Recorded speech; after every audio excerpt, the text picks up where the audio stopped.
Assalamualaikum warahmatullahi wabarakatuh. Selamat pagi Ibu Nazma. Waalaikumsalam warahmatullahi wabarakatuh. Selamat pagi juga Ibu.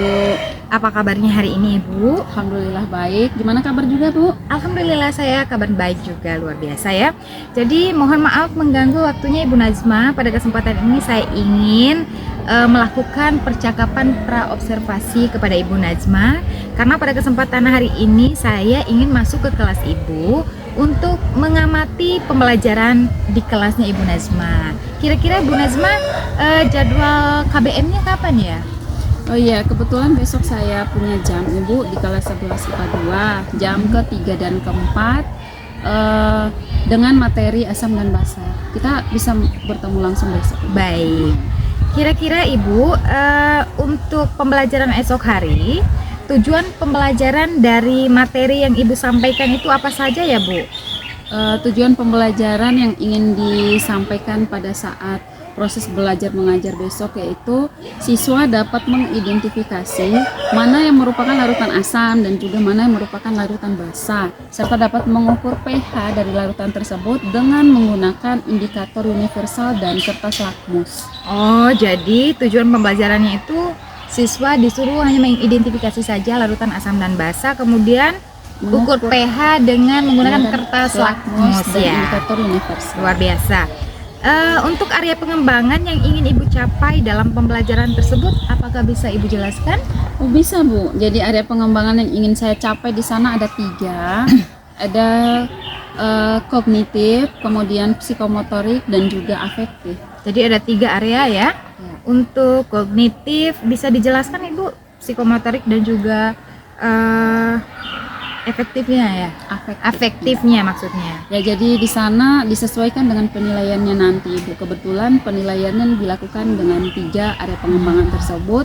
Nah, untuk kognitifnya diberikan berupa soal-soal baik itu pada saat proses praktikumnya, jadi anak-anak itu mengerjakan lembar LKS, maupun pada saat diskusi dan juga nanti pada saat pengerjaan tugas di rumah atau berupa tugas terstruktur. Nah, kemudian psikomotoriknya diambil pada saat praktikum dan juga afektif dilakukan pengamatan secara langsung bagaimana sikap anak-anak tersebut. Luar biasa. Kemudian bagaimana rancangan pembelajaran yang ingin Ibu capai besok dan juga model pembelajaran apa yang Ibu pakai ataupun metode yang digunakan dan juga bagaimana ya teknik penilaiannya Bu, boleh saya tahu? Ya.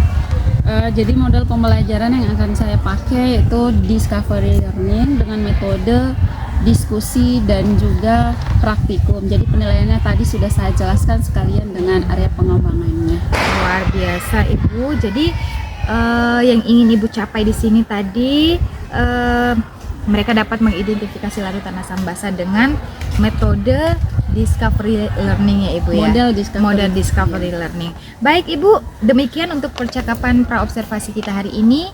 Kita lanjut observasi berikutnya setelah saya mengamati Ibu ya. Terima kasih Ibu Nazma. Terima kasih, sama-sama.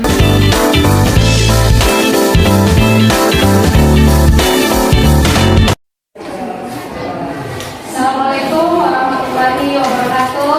Waalaikumsalam warahmatullahi wabarakatuh. Selamat siang anak. Siang. Bagaimana kabarnya hari ini?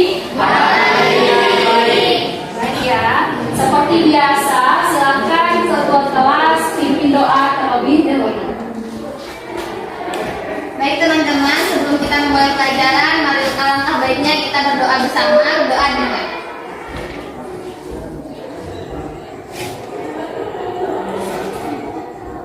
Doa selesai. Ya anak-anak, seperti biasa juga nih sebelum Ibu mulai pembelajaran yang di sana ada satu speaking dari Ibu nih. Siap ya? Siap. Oke, speakingnya semuanya berdiri. Ayo, semuanya berdiri. Ayo di sini teman. Nah, semuanya tertuju pada Ibu nih.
apa yang ada.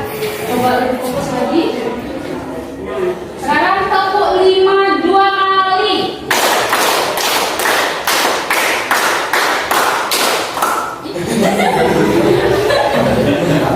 Apa yang Anda pikirkan? Oke, terakhir sekali lagi. Coba telunjuknya gerakan semuanya. Fokus ya. Oke, sekarang silakan tunjuk dahi. Gak tahu dahi. Banyak yang video ini, banyak yang tunjuk hidung. Sekali lagi. Lagi putar-putar, habis kanan kiri, anggap saja lagi goyang dahi ya. Nah, silakan tunjuk mata. Wah, luar biasa, fokus semuanya tentang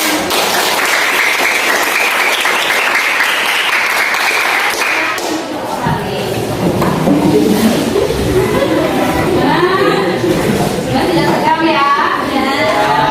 Kita sudah olahraga mulut dengan senyum-senyum, karena senyum juga adalah ibadah. Baik anak-anakku yang ibu sayangi semuanya, hari ini kita masih mempelajari materi yang sama seperti minggu yang lalu, yaitu mengenai asam dan basa. Tetapi hari ini dengan indikator yang berbeda. Oke, seperti biasa sebelum ibu mulai pembelajaran, ibu selalu memberikan motivasi terlebih dahulu nih. Jangan pernah merasa apa yang kita pelajari hari ini tidak akan pernah ada gunanya. Jika tidak ada gunanya sekarang, suatu saat pasti akan ada gunanya. Nah, itu ingat ya. Kemudian minggu yang lalu ada yang masih ingat nggak pembelajaran kita apa? Ada ibu. Oh ya, betul. Apa pembelajaran kita minggu yang lalu? Pembelajaran minggu yang lalu mengenai teori asam dan basa. Nah, betul sekali. Minggu yang lalu kita sudah mempelajari teori asam dan basa. Teori asam dan basa itu ada teori Arrhenius, ada teori Bronsted-Lowry, dan ada teori Lewis. Nah, yang sekarang kita pelajari adalah bagaimana kita mengetahui atau mengidentifikasi larutan asam dan basa itu. Nah, adapun KD-nya masih sama seperti minggu yang lalu ya. Menjelaskan konsep asam dan basa serta kekuatannya dan kesetimbangan pengionannya dalam larutan. Nah, indikator yang sekarang ada dua: mengidentifikasi dan menentukan larutan asam basa serta memprediksi pH larutan dengan menggunakan beberapa indikator. Penilaiannya masih sama, ada penilaian kognitif, psikomotorik, dan afektif. Kriteria ketuntasan minimumnya adalah 76. Tujuan pembelajaran kita hari ini adalah peserta didik dapat mengidentifikasi dan menentukan larutan asam basa serta dapat mengukur pH larutan menggunakan kertas lakmus dan indikator universal melalui percobaan dengan menggunakan model pembelajaran discovery learning atau pembelajaran yang kita ketahui yaitu pembelajaran penemuan serta menggunakan metode pembelajaran diskusi dan praktikum. Sampai di sini paham anak-anak? Nah, apapun yang kita pelajari itu kita harus tahu manfaatnya nih. Manfaat pembelajaran hari ini apa kira-kira? Kita mempelajari asam basa ini apa kira-kira? Ada yang tahu? Nah, asam itu dapat melepaskan ion H+ dalam larutan, basa menerima ion H+ dalam larutan juga. Keduanya berperan dalam reaksi kimia, pengaturan pH, dan berbagai aspek kehidupan sehari-hari termasuk dalam sistem pencernaan dan pembuatan makanan. Jadi manfaat kita belajar sekarang itu setidaknya kita tahu nih mana sih makanan ataupun larutan itu yang bersifat asam atau basa. Karena apa? Kalau kita mengkonsumsi makanan bersifat asam secara berlebihan itu tidak akan baik oleh sistem pencernaan kita. Karena di dalam tubuh manusia juga ada asam, yang contohnya adalah asam lambung. Nah, sifat asam dan basa bisa dilihat sifat asam dan basa ya. Asam itu mempunyai rasa masam, korosif, memerahkan lakmus biru, menetralkan larutan basa. Kemudian basa, rasanya pahit, licin, dan kaustik, membirukan lakmus merah serta menetralkan larutan asam. Nah, dari sini bisa kita simpulkan, jika kita memiliki penyakit asam lambung nih, asam lambung yang berlebih maksudnya, punya asam lambung yang berlebih, apakah kita konsumsi makanan yang sifatnya asam atau basa? Basa. Kalau kita mengkonsumsi lagi makanan bersifat asam, asam lambungnya akan semakin naik. Ya, kenapa kita harus mengkonsumsi makanan bersifat basa? Karena untuk menetralkan asam lambung yang berlebihan tadi. Nah, berdasarkan tentang nilai pH atau derajat keasaman, asam itu memiliki pH di bawah 7, sedangkan basa di atas 7. Sedangkan yang sama dengan 7 adalah netral. Nah, di sini bisa dilihat ya materinya untuk pendalamannya. Semakin kecil nilainya, maka larutan tersebut akan semakin asam. Misalnya antara larutan yang pH-nya 3 dengan larutan yang pH-nya 1. Mana yang lebih asam? Yaitu yang pH 1. Itu pun sebaliknya dengan basa. Nah, di sini ada indikator nih, ulasan indikator.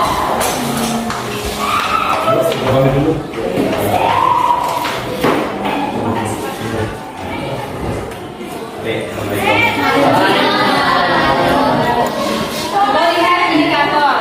Indikator merupakan sesuatu yang dapat digunakan untuk mengetahui apakah zat itu bersifat asam atau basa melalui warna yang khas. Indikator itu contohnya ini. Indikator terdiri dari dua. Ada indikator alami dan ada indikator buatan. Indikator alami adalah apa? Siapa yang bisa? Indikator alami adalah ya Asmi. Indikator asam basa yang berasal dari alam seperti tumbuhan, misalnya ekstrak bunga statu, ekstrak jeruk nipis, dan ekstrak. Nah, bagus sekali. Sekarang 5, indikator buatan apa? Indikator buatan adalah indikator asam basa yang dibuat manusia, biasanya berupa bahan kimia seperti kertas lakmus, indikator universal, dan lain-lain. Oke, tepuk tangan untuk Asmi. Jadi yang namanya kertas lakmus itu ini maksudnya. Ini ya, kertas lakmus. Ada kertas lakmus merah, ada kertas lakmus indikator universal. Indikator universal ini ada angkanya. Kan sudah pernah dijelaskan minggu yang lalu ya. Angkanya mulai dari 0 sampai 7 itu sifatnya asam. Yang 7 saja netral. Kemudian kalau nanti yang 7 sampai 14 basa. Tinggal nanti digunakan saja pada saat praktikum atau percobaan indikator kedua-duanya. Yang ini untuk mengukur pH asam atau basa, yang ini untuk identifikasi warnanya. Paham ya? Maka di sini ada yang mau bertanya? Saya Bu. Ya. Bu, bagaimana sih cara mengidentifikasi larutan asam dan basa dengan menggunakan kertas lakmus? Tepuk tangan untuk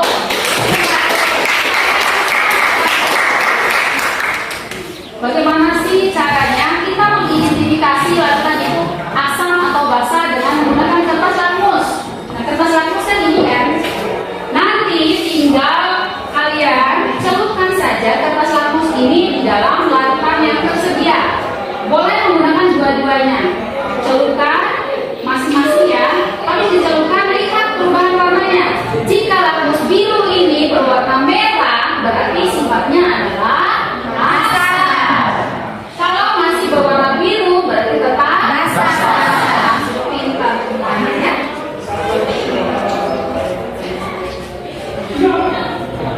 Nah, sekarang kita memulai percobaan dengan praktikum. Kan Ibu sudah menjelaskan materinya nih. Apakah betul nggak sih apa yang Ibu bilang? Sekarang kita buktikan melalui praktikum. Kebetulan sudah duduk per kelompok sesuai dengan gaya belajar yang telah Ibu bagikan pada tempo hari ya. Sekarang kelompok 1 Ibu tunjuk yang ini, kelompok 2 dan kelompok 3. Siapkan bahan-bahan dan alat-alat ini. Nanti kira saja dikasih ya.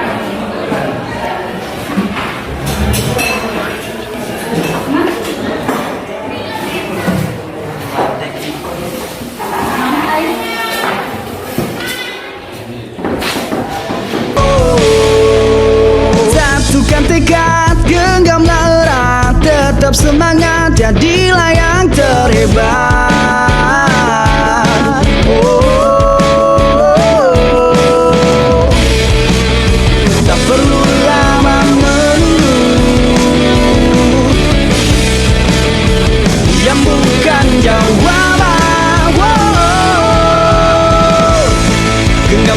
tanganku ini, melangkahlah dengan pasti.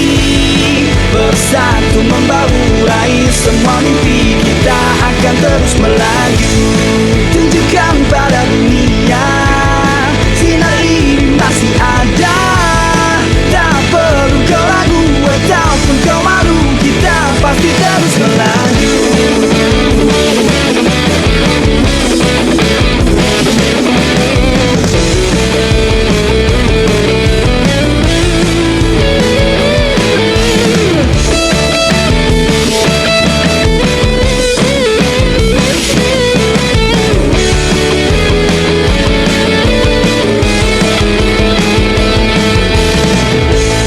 Genggamlah tanganku ini, melangkahlah dengan pasti. Bersatu membahu raih semua mimpi, kita akan terus melaju. Tunjukkan pada dunia, sinar ini masih ada. Tak perlu kau ragu ataupun kau malu, kita pasti terus melaju. Genggamlah tanganku ini, melangkahlah dengan pasti.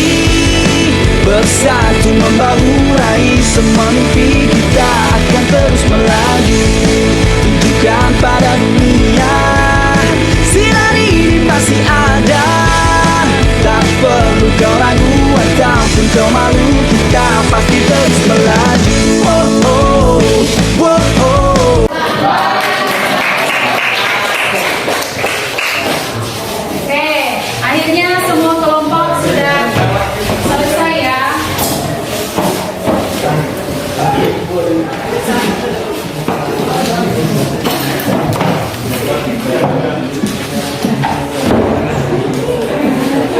Oke, sekarang kembali perhatikan ibu di depan. Semuanya perhatikan ibu di depan. Nah, tibalah saatnya kita di penghujung pembelajaran atau di bagian penutup. Sebelum ibu tutup pembelajaran ini, tadi kita sudah perhatikan kok masih ada yang perhatikan sebentar ya. Tadi kita sudah melakukan dan melihat bersama-sama diskusi dari setiap kelompok. Ada yang bisa menyimpulkan nggak pembelajaran kita hari ini itu seperti apa? Ada yang bisa simpulkan? Ya, Rizka, simpulkan apa? Kesimpulannya ada. Kita ini dapat disimpulkan bahwa lajuan asam dapat memerahkan kertas rambut biru. Oke. pada bawah 7. Sedangkan basa dapat membirukan lampu merah memiliki pH di atas 7 dan larutan bersifat netral memiliki pH sama dengan 7. Tepuk tangan untuk kedua. Pembelajaran kita hari ini ada lagi?